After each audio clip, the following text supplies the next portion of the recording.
Bismillahirrahmanirrahim. Assalamualaikum warahmatullahi wabarakatuh. So, Alhamdulillah, sekian lama kita berehat. So, kita telah pun mengulang kaji ataupun mempelajari business plan dari aspek marketing plan, operation plan. Jadi sekarang kita akan masuk kepada administration plan dan finance. Okay, sebelum saya memasuki bahagian administration plan dan finance, saya akan sentuh sedikit beberapa perkara yang akan melibatkan marketing plan, operation plan, administration plan dan finance, iaitu berkenaan dengan gaji pekerja dari aspek pengiraan SOCSO dan pengiraan KWSP. Okey, saya telah bagi maklumat-maklumat berkenaan KWSP dan SOCSO di dalam grup WhatsApp. So, mohon anda rakan-rakan semua untuk menyimak di dalam grup WhatsApp. So, saya akan sekali imbas tunjuk bagaimanakah menggunakan jadual yang telah diberikan. Okey, seperti yang gambar yang tertera ini adalah merupakan gambar jadual bagi pengiraan SOCSO. So, di sini anda tidak perlu mengira berapa jumlah SOCSO ataupun KWSP. Anda hanya perlu mengambil terus daripada jadual tersebut. Okey, contoh gaji pekerja, kita telah menetapkan gaji pekerja contohnya sebulan, gaji sebulan adalah RM. Jika melebihi RM30 tetapi di bawah RM50. So, caruman majikan akan 10 sen, pekerja 10 sen, jumlah 20 sen. Okay, jumlah ni yang anda akan letak di dalam dalam kotak SOCSO di dalam report plan. Ambil jumlah sahaja. Okey, kita pergi contoh yang seterusnya. Contoh gaji yang anda bagi mungkin bernilai RM1,200. Okey, 1,200 di sini jumlah ni adalah RM5. So, RM5 inilah yang anda perlu letakkan dalam kotak SOCSO bagi setiap jawatan yang dinyatakan dalam operation plan, dalam marketing plan dan administration plan. Ini adalah pengiraan SOCSO. Okay, kita pergi pula kepada KWSP. Okay, KWSP saya telah bagi link. Linknya seperti ini. Okay, di sini kalau ikutkan contoh pengiraan KWSP, contoh gaji pekerja adalah RM6,250.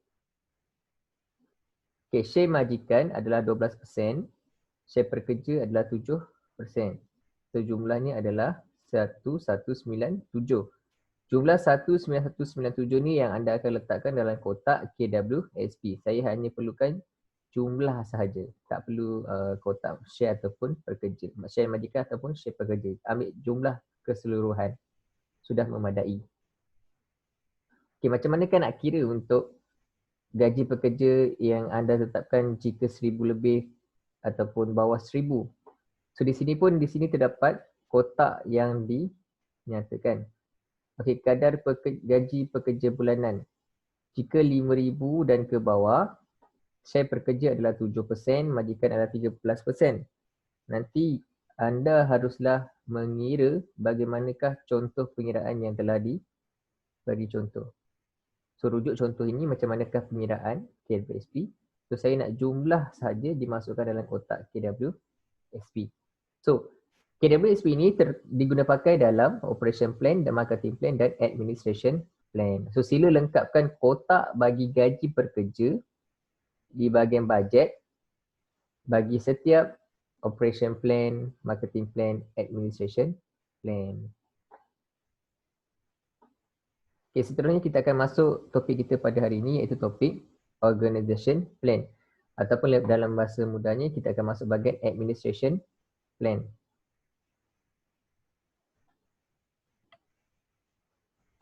Okay, di dalam administration plan, perkara yang harus anda sediakan adalah introduction to organization, organization chart, list administration personnel, schedule of the tasks and responsibilities, schedule remuneration, the office equipment and administration budget. So dalam administration plan ni tak begitu banyak seperti marketing plan ataupun operation plan. Hampir separuh daripada aspek yang diperlukan telah pun anda ketahui, hanya tinggal writing sahaja. So saya akan pergi sekali imbas agar lebih mudah. So untuk lebih memahami administration plan, anda semua boleh rujuk bagi contoh-contoh business plan yang saya telah bagikan sebelum ini. So anda kata contoh yang saya bagikan sebelum ini adalah lebih mudah dan lebih difahami, anda boleh lihat bagaimanakah dia pelajar berkenaan menulis untuk administration plan, anda boleh contohi report berkenaan dan jadikan rujukan. Okey, kita pergi bahagian introduction organisation. Okey, di dalam introduction organisation kita ada vision, mission dan objektif. So saya nak anda semua tetapkan vision, mission dan objektif. Okey, untuk maklumat anda, vision ni adalah satu matlamat untuk jangka masa panjang. Kadang-kadang matlamat itu hendak dicapai sama ada dalam 5 tahun akan datang ataupun 10 tahun akan datang. Manakala mission ini adalah matlamat jangka pendek, bawah 5 tahun ataupun bawah 10 tahun. Okay, macam manakah untuk kita kriteria vision, mission ataupun objektif? Kita pergi kepada slide yang awal.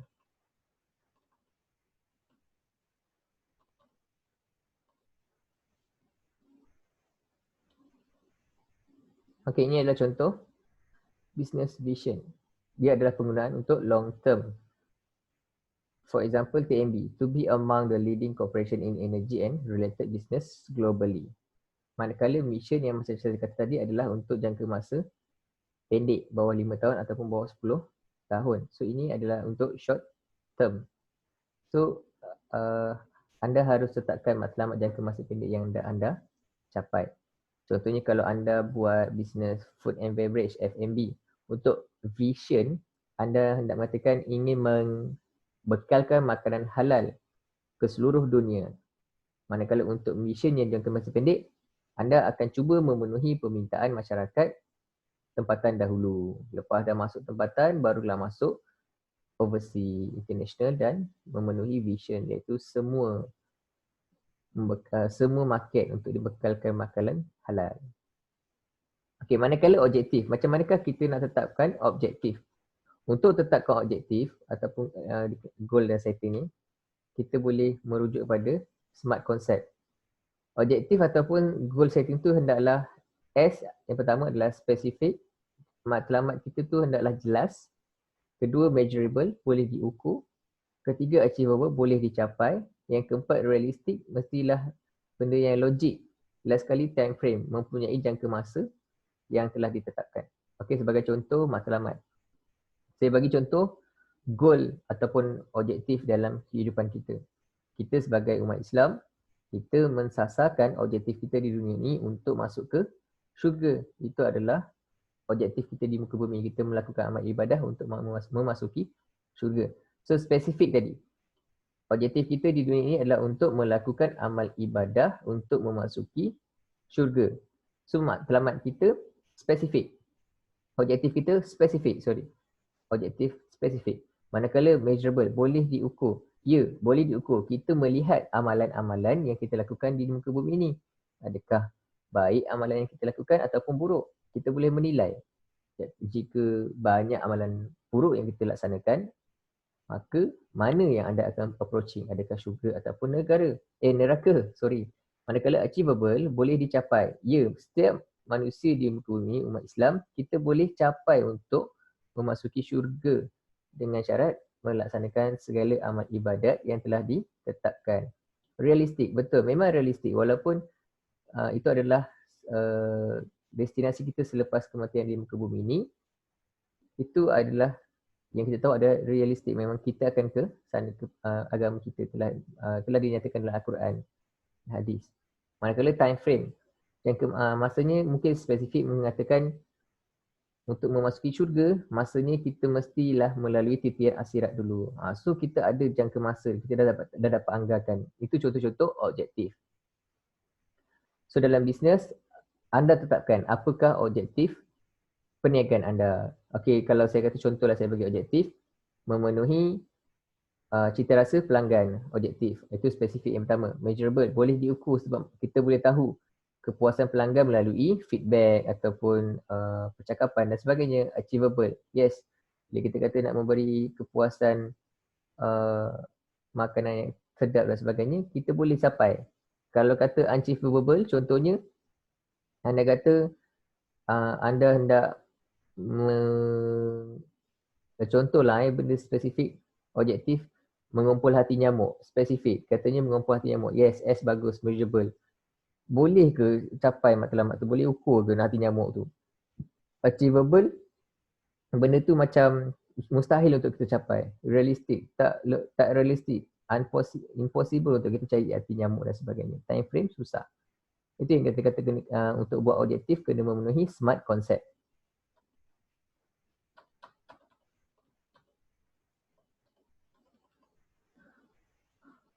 Okey, itu yang harus ada dalam introduction organization, vision, mission dan objektif. So saya nak you guys lihat contoh business plan yang saya telah bagikan.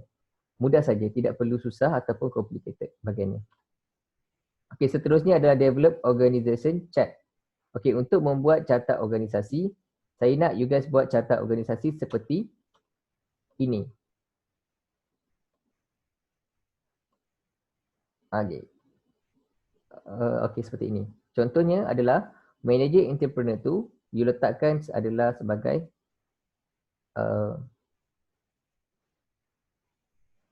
general manager. Okey, di bawah general manager yang community banking, corporate banking, real estate mortgage tu dengan loan agriculture banking, anda gantikan dengan marketing manager, operation manager, finance manager dan administration manager. So untuk catat organisasi ni saya nak letak di situ, tengok balik contoh sini you guys.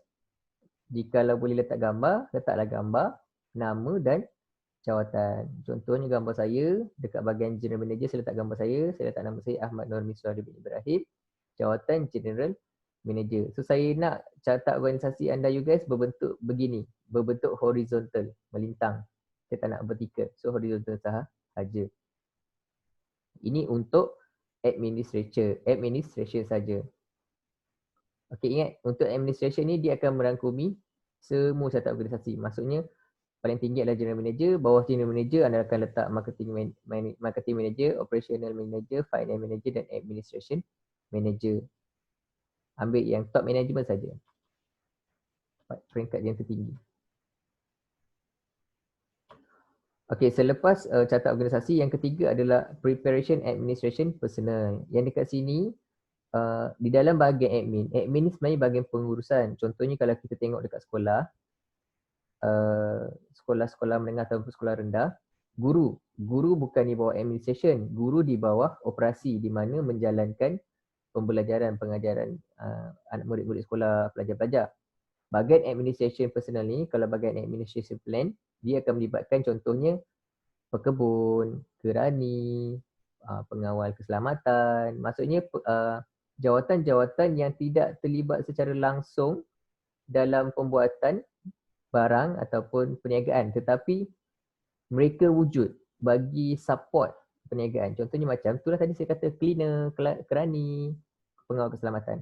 So letakkan kat sini position dia, contohnya situ security guard. Lepas tu berapakah nombor security guard yang diperlukan dalam organisasi. Kalau kata kerani, berapa kerani diperlukan seorang. Kalau kata perlukan pengawal keselamatan berapa, kalau perlukan mereka-mereka yang tak terlibat di dalam catat organisasi, yang tidak terlibat secara langsung dalam pembuatan produk ataupun perniagaan, letakkan dalam sini. Contohnya macam human resource pun di bawah administration. So you guys nyatakan, nanti saya akan semak. So lebih mudah, sila rujuk contoh sini you guys yang telah saya bagi contoh tu. Contoh itu tak saya kata lengkap, tapi approaching to completed report. Okey, manakala seterusnya adalah task and responsibility. Dekat sini saya nak tengok balik contoh, sini you guys telah bagikan. Copy paste je, senang. Contohnya position general manager, apakah tugasnya, marketing manager, operation manager dan sebagainya. So sila rujuk bahagian, rujuk contoh-contoh sini you guys bagi. So simple, bahagian administration ni saya tak nak you guys stress. Kalau boleh copy paste, yang sini yang mudah, ambil saja contoh-contoh explanation jawatan tu. Okay, last kali adalah schedule remuneration. So ini adalah sama je macam marketing plan, operation plan, di mana kita nak tetapkan jumlah gaji APF dan so. Macam saya katakan tadi, position you guys yang tentukan, sama ada you guys nak letak okay, marketing plan jangan letak dalam sini. Marketing plan punya jawatan letak dalam marketing plan. Operation dalam operation. So dekat sini bahagian untuk administration saja. Sebagai contoh general manager, kerani, security guard, mereka-mereka yang tidak terlibat secara langsung dalam operasi ataupun marketing. Letakkan di sini.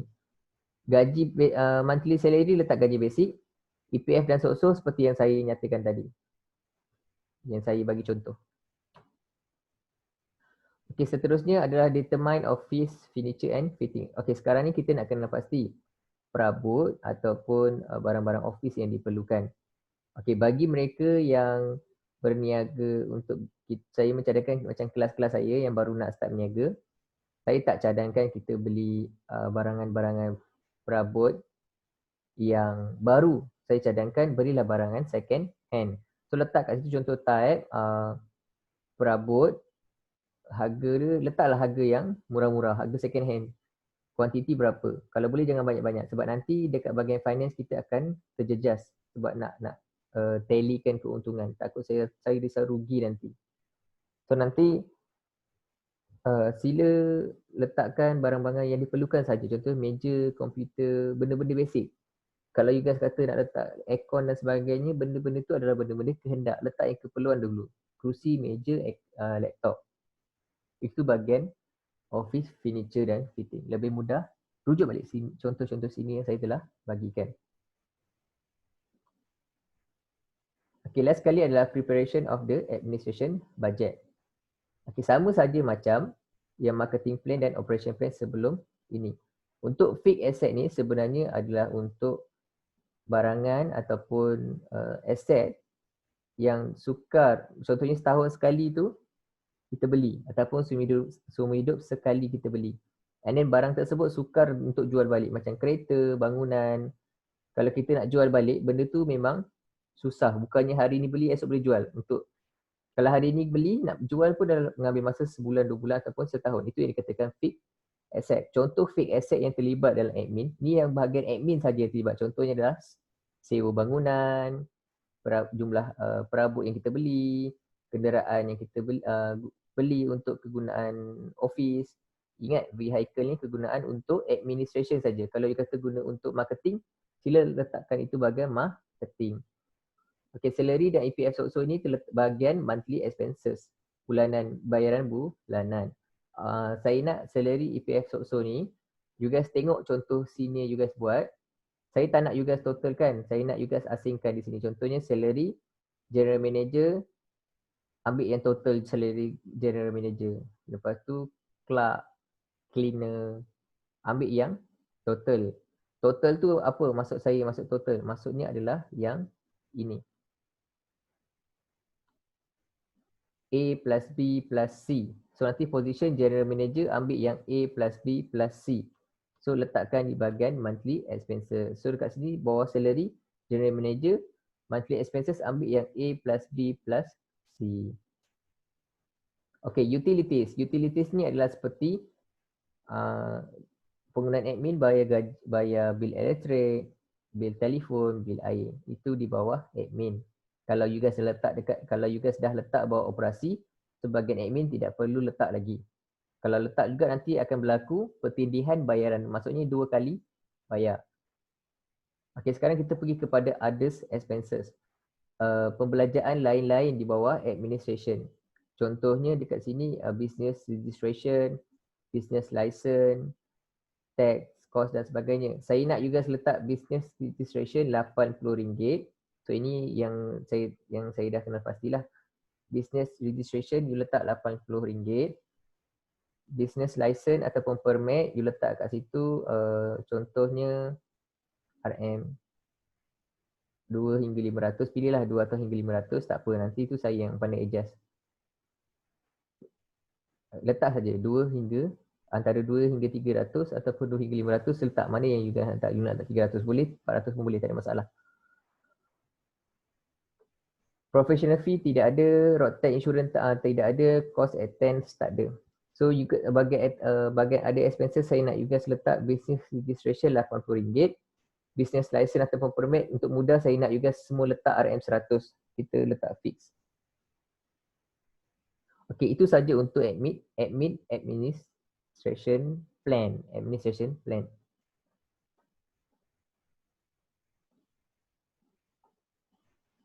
Okey, sekarang saya nak masuk ke bahagian finance. Kita dah masuk operation, marketing plan, operation plan, administration plan. Okey, at last topik dalam business plan iaitu finance. Okey, template finance ini saya akan kongsikan dalam grup WhatsApp dan dalam Google Classroom.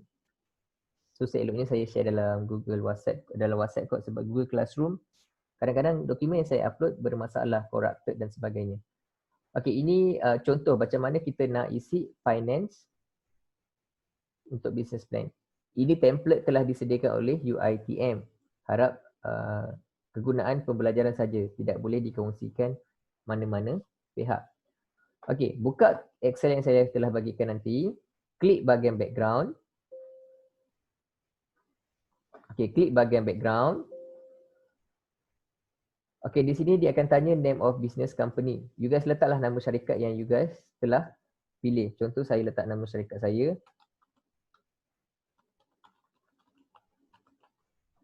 Okey, business entity. Maksudnya dekat sini perniagaan anda pilih apa? Saya nak you guys letak nombor 3 untuk semua. Kalau saya letak nombor 3, sole proprietorship.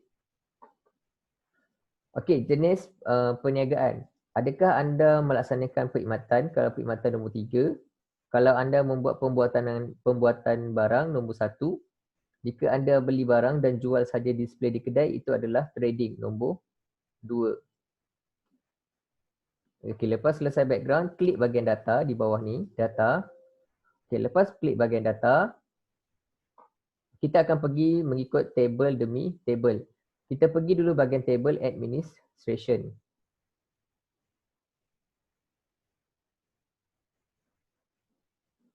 Okey, ini adalah table administration.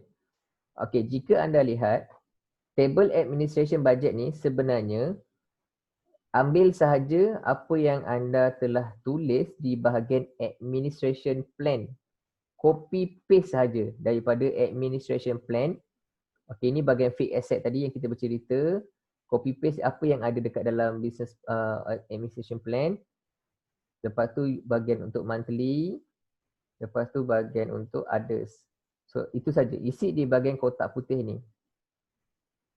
Okey, dalam kotak putih ni you boleh edit mengikut keperluan perniagaan masing-masing.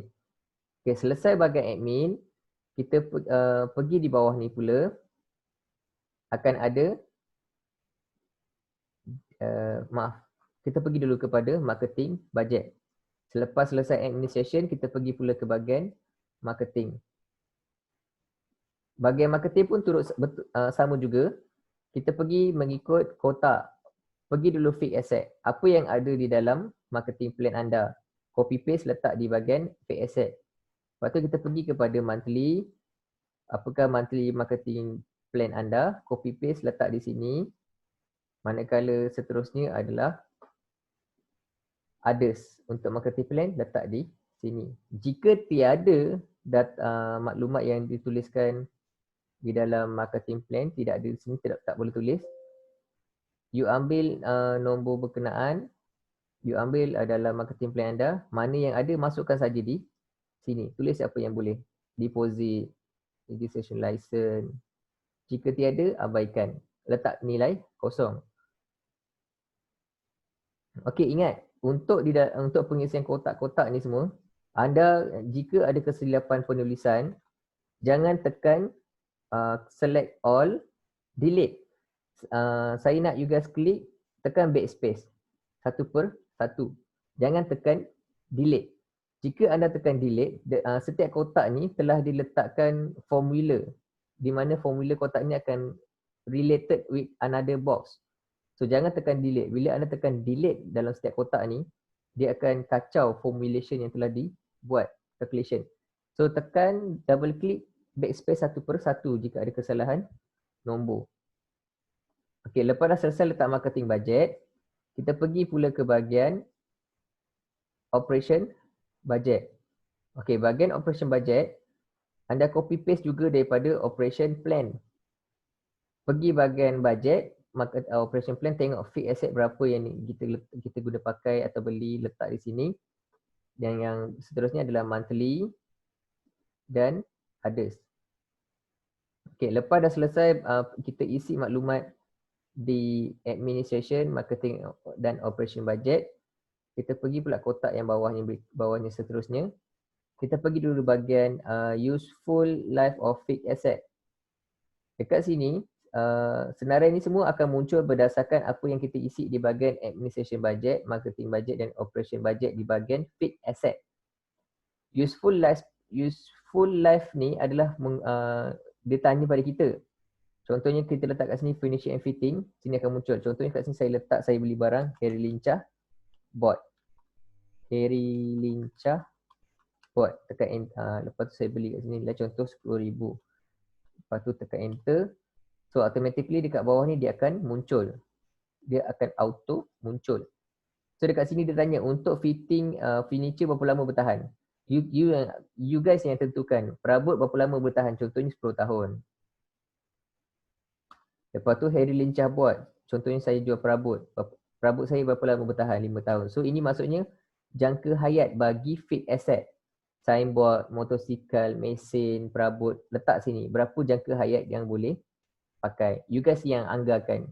Biasa perabot berapa lama boleh pakai. Laptop berapa lama boleh pakai. So itu yang dimasukkan useful life of fixed asset. Okay, seterusnya kita pergi bahagian sale and purchase budget. Sale and purchase budget ni sebenarnya dekat sini. Letak kat sale ni adalah forecast sale.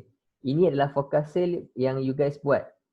Januari berapa, Februari berapa, Mac berapa. So you guys kena tulis 1/1. Klik box mengikut bulan. Klik Januari, Februari, Mac, April sampai Disember. Ambil saja maklumat ni daripada marketing plan. Copy paste letak di sini. Okay, untuk purchases yang ini you guys letaklah satu amount. Purchases ni dia tidak boleh diletak. Benda ni akan auto. Bila you letak kat bahagian operation ni, purchase material, contoh you letak ni purchase material untuk bulanan, contoh you kata bulanan you letak 5,000, you tekan enter, dekat sini dia akan auto berubah 5,000 dekat bahagian purchases, dekat bawah kotak sale and purchases budget. Kalau saya letak kat operation tadi, purchases of material saya letak 10,000, di bawah ini pun dia akan berubah auto. Kotak ni adalah auto, jangan ubah. Okay, increment years bagi sales tahun kedua, tahun ketiga ikut berdasarkan apa marketing plan you guys buat. Okay, untuk purchases ni biar saja 5-10, jangan ubah. Untuk sale collection, letakkan di sini, yang ni jangan ubah, biar saja 50, jangan ubah. Biar saja. Manakala kotak yang seterusnya year 1, year 2, year 3 ni pun biar, abaikan, jangan sentuh. Seterusnya kita pergi pada pick and soft. Okey, kita pergi di sini pula. Okey, ini kotak pick and soft. Ini bergantung kepada aset tetap yang fixed asset yang kita telah isi tadi bahagian data. Dia akan carry forward dalam pick and soft. So di sini ini maklumat yang depan tadi. Contoh ni Hairy Lincah board 10,000 tadi kan. Okey, sekarang dia nak tanya di sini. Kalau kita beli land building harga 2,000, okey, dia tanya kita 2,000 ni kita nak loan ke, hire purchase ke, on cash. Okey, loan ni adalah loan daripada bank. Hire purchase ni adalah pembelian dengan melakukan pinjaman daripada pembayaran ansuran. Maksudnya kita bayar ansur-ansur. Loan ni kita bayar loan daripada bank.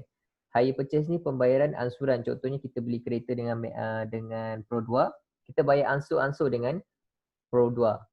Walaupun kita guna loan tu, melalui duit loan, tapi kita memang bayar ansur-ansur. So itu maksudnya hire purchase. Kalau loan ni pembelian barang tu terus lamsam, terus tak ada bayar lagi. Kita loan dengan, sama ada loan dengan family ke, loan dengan personal, itu loan. Kita assume tu loan untuk loan personal. Hire purchase ni bayangkan kita pembelian barang secara ansuran. Hire purchase pembelian barang secara ansuran. Cash ni maksudnya you guys guna duit sendiri. Okay, make sure contoh di sini RM2000, you tentukan. Contoh saya kata 2000 ni saya tak nak hire purchase, saya tak nak on cash, saya nak loan. So kotak loan ni tak boleh ubah. Kalau you nak letakkan nilai 2000 tu di loan, letakkan di hire purchase ni kosong, cash pun kosong. Tekan enter, automatically 2000 tu akan pergi kepada loan. Dia kena, jumlah ni kena tally. Di sini belah kiri dan belah kanan kena sama. Contohnya belah kiri sini land and building 2000, loan 2000. Contoh kalau saya kata saya tak nak loan, saya tak nak buat pinjaman, saya nak pakai cash dengan hire purchase, bayar ansuran. Contohnya hire purchase saya letak 1000, cash pun saya ada 1000. Aku pun tekan enter. So nanti loan akan jadi kosong. So 1000 campur 1000, 2000. So dia mesti nilai sama. Kiri dan kanan nilainya mesti sama. Contoh sekarang furniture and fitting. Saya beli adalah RM12,393. So saya tak nak pakai loan. Saya nak hire purchase. Saya nak hire purchase 5,000. So selebihnya, contohnya selebihnya adalah 7,000. Selebihnya saya nak pakai cash. 7,393. Saya tak nak ada loan. So loan akan jadi kosong. So di sini 5,000 campur 7,393 dia akan dapat 12,393. Dia mesti tally, kena seimbang. Kiri dan kanan jumlahnya mesti sama. Contohnya kalau untuk Harry lincah board, saya beli RM10,000. Saya tak nak loan, saya nak hire purchase semua 10,000. So dia akan seimbang. Kiri dan kanan mesti seimbang. Seterusnya signboard. Kenapa loan sini negatif? Sebab di kiri ni di kiri signboard ni kosong, tidak ada nilai. So bermakna di belah kanan you jangan ada letak nilai apa-apa, dia akan jadi negatif. Negatif ni maksudnya rugi. So letak semua kosong, kosong, enter. Nampak? Kiri kosong, kanan pun akan jadi kosong. Okay, vehicle 100,000. So saya hire purchase 80,000 campur cash 20,000 akan jadi 100. So kiri dan kanan mesti seimbang. Dia kalau tak seimbang, contoh ya saya bagi nilai tak seimbang. Contoh saya bagi nilai tak seimbang. Vehicle RM100,000 tapi kita letak melebihi 100,000. Contohnya dekat hire purchase saya letak 100,000.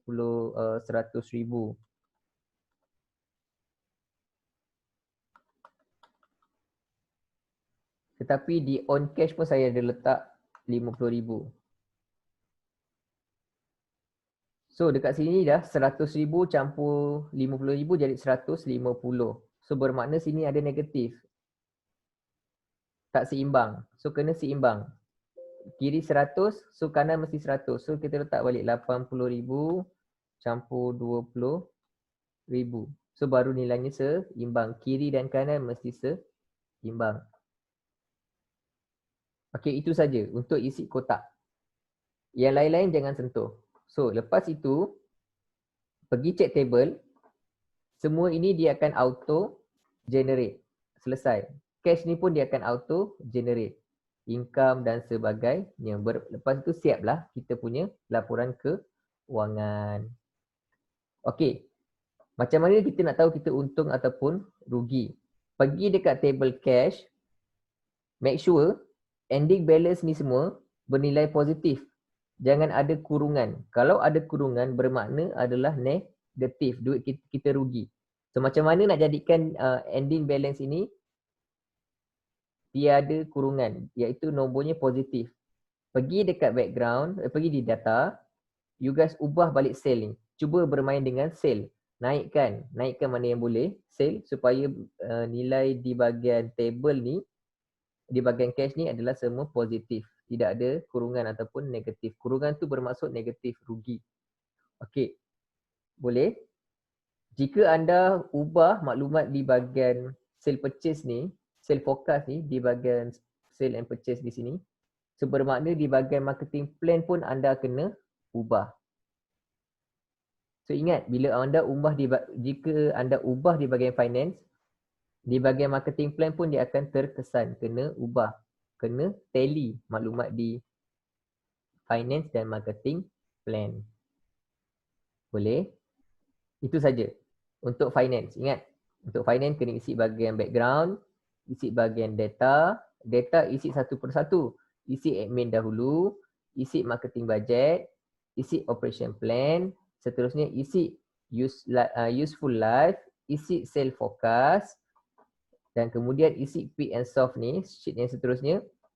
Isi peak and soft ni kena sama, nilai kiri dan kanan kena seimbang. Yang ni adalah debit, kredit. Tak apa, debit, kredit awak abaikan. Yang penting kena seimbang. Nilai kiri dan kanan jika ditotalkan, nilai kanan dia akan sama jumlahnya dengan nilai yang di kotak kiri. Okey, lepas dah isi semua tu selesai. Pergilah, boleh tengok table, tengok cash. Pergi tengok cash seterusnya. Jika bawah ini dalam nombor dalam kurungan ataupun negatif bermakna rugi. Jika dalam negatif ataupun kurungan iaitu rugi, pergi dekat data, ubahlah di bahagian sale and forecast. Bulanan ni turun ataupun naik. Biasanya naiklah kalau rugi, naikkan jumlah sale. Jika anda ubah di bahagian sale forecast ni, bermakna anda kena ubah juga sale forecast di marketing plan. Okey, itu saja untuk finance. Okey, jika dah siap ni semua, nanti saya akan beritahu macam mana nak compilekan marketing plan, operation plan, finance dan admin. Yang penting siapkan ni dulu. Itu saja untuk minggu ini. Okey, siapkan minggu ini operation plan dan finance. Minggu depan saya nak complete hantar untuk marketing plan, operation plan, admin dan finance lengkap. Itu saja. Sebarang pertanyaan, sila tanya di dalam grup. InsyaAllah saya cuba jawab. Bahagian keperkiraan ini mungkin akan ada kekeliruan. So tanya dalam grup, saya akan jawab pertanyaan anda di dalam grup dan semua akan take note. Wabillahi taufiq wal hidayah. Wassalamualaikum warahmatullahi wabarakatuh and all the best.